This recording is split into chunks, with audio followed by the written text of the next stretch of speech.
지리학자. 어쨌든 간에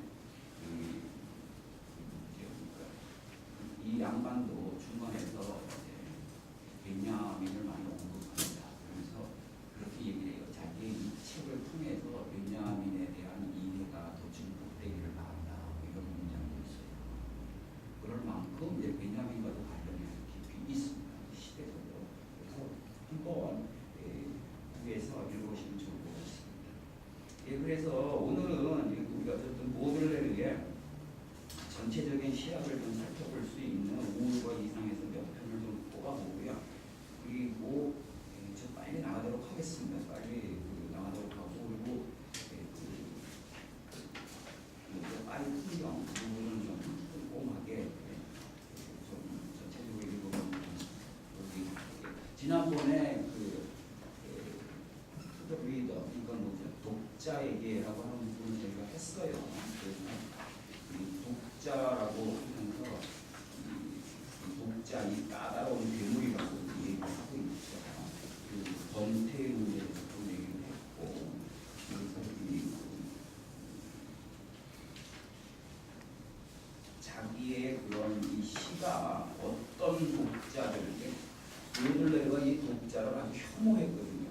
혐오했는데 그래서 자기를 알아주는 독자는 별로 없을 거다.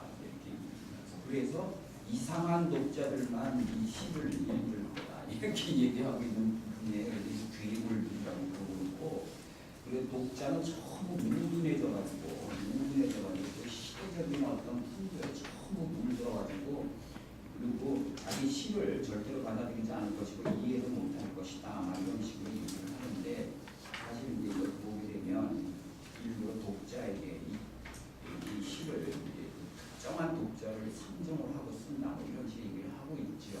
그런데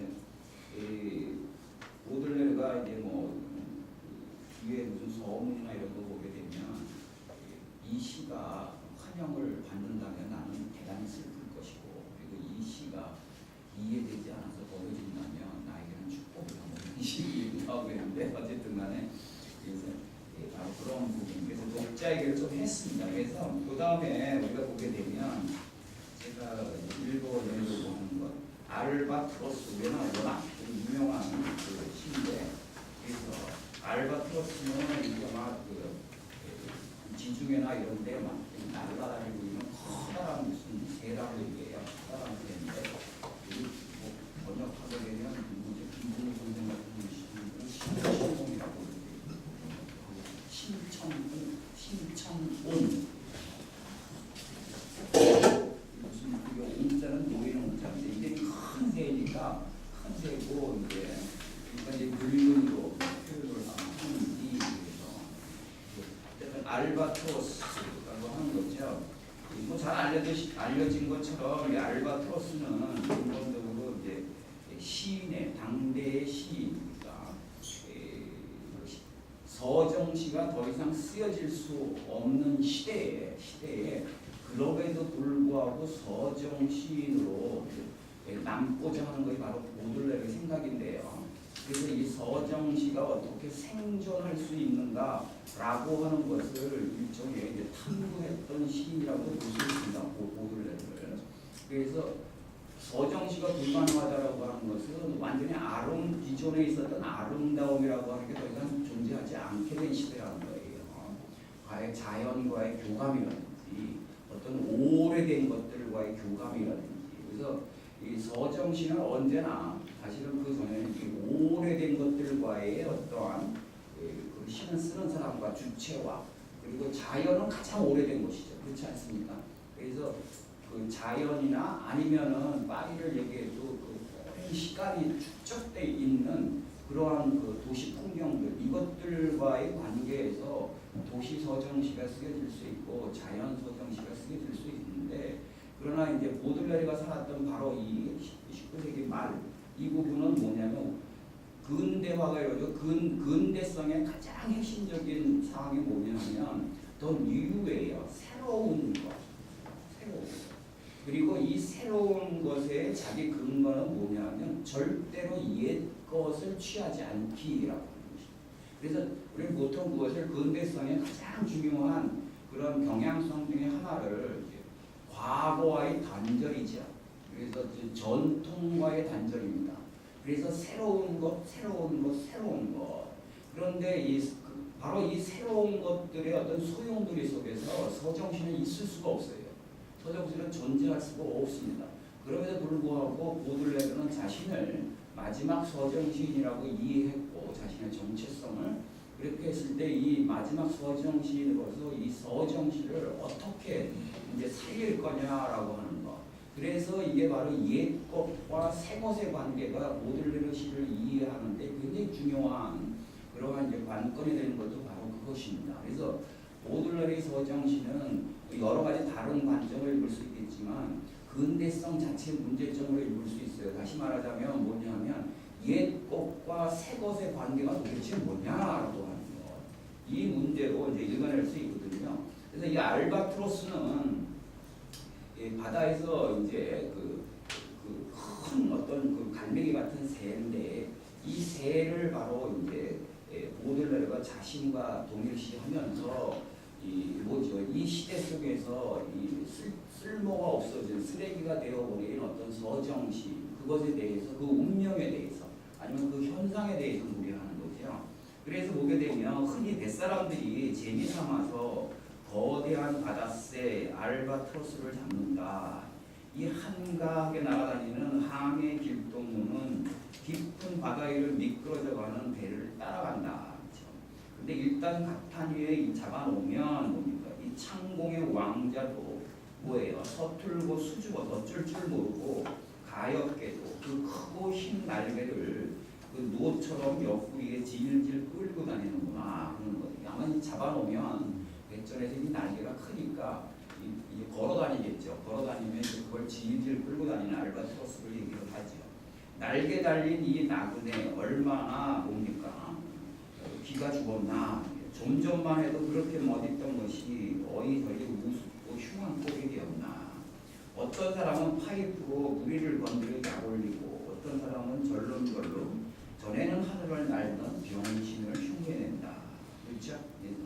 시인도 이 구름의 왕자를 닮아서 폭풍 속을 넘나들고 사수를 비웃었구만. 이제 땅 위 야유 속에 내몰리니 그 거창한 날개도 걷는데 방해가 될 뿐이다. 어떤 그 초라하게 짝이 없어진 이 서정 시인을 얘기를 하고 있죠. 거기 보게 되면 이 번역하신 분이 또 줄을 설명을 뒤에 많이 붙여놨으니까 한번 읽어보시고요. 그래서 시인도 이게 바로 자신의 모습이다. 그리고 이게 당대 이제 서정 시인의 모습이다 이렇게 얘기하죠. 그래서 땅 위 야유 속에 내몰리니 그 거창한 날개도 방해가 되는구나. 그래서 보들레르가 이 시인의 초상을 사실 이제 그 시대 시인의 초상을 얘기하고 있는 걸로 우리가 이해될 수 있습니다. 그 다음에 우리 이제 50페이지에 들어가시면 아마 제가 이거는 저건 뭐죠? 그 번역이 아니라 이거 안 했는데 복사를 안 시켰는데 이게 또 보들레르 이야기도 굉장히 중요하고 그리고 우리가 베냐민을 읽다 보게 되면 베냐민의 언어 철학이나 아니면 베냐민의 이제 뭐라고 할까요?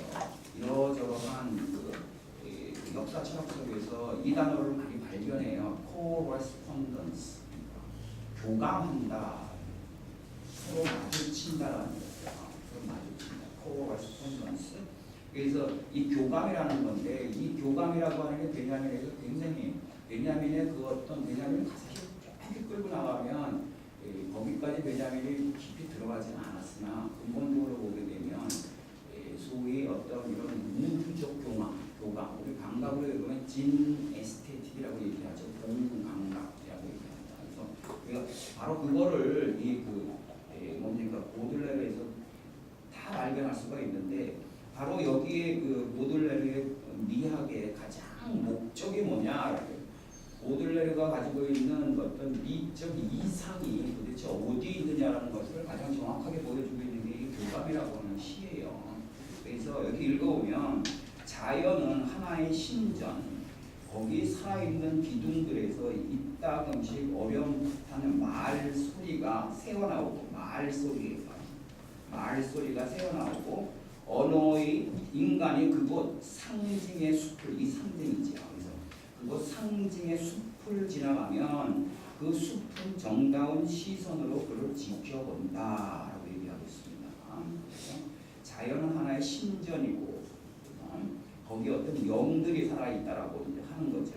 그냥 당시의 과학 정신에 의해서 완전히 객관적으로 보여지고 과학적 탐구의 대상으로만 보였던 그 자연을 신전이라고 부르면서 전혀 다른 어떤 자연관을 지금 드러내고 있고 거기서 말소리가 들려온다. 이건 어떻게 이해될지 모르겠으나 그것은 한편으로는 신전이라는 의미로 자연을 대상화하면서도 그 신전을 신비주의와 절대적으로 신비주의화하지 않으려고 하는 이게 바로 보들란의 근대성이죠. 그렇기 때문에 거기서 들려오는 것은 말입니다. 언어예요. 그러니까 인간이 거기에 개입하는 거죠. 이해하시겠습니까? 그래서 무슨 신탁의 소리가 들려오는 게 아니라 신의 목소리가 들려오는 게 아니라 바로 인간이 바로 그 들을 수 있는 어떤 말소리가 들려온다. 그래서 자연이라고 하는 것을 동양 철학처럼 예컨대 이제 완전히 말하자면은 절대적 어떤 그런 기원이나 아니면 절대적인 어떤 비밀의 그런 영역이나 이런 걸로 보지 않으려고 하는 거죠. 그래서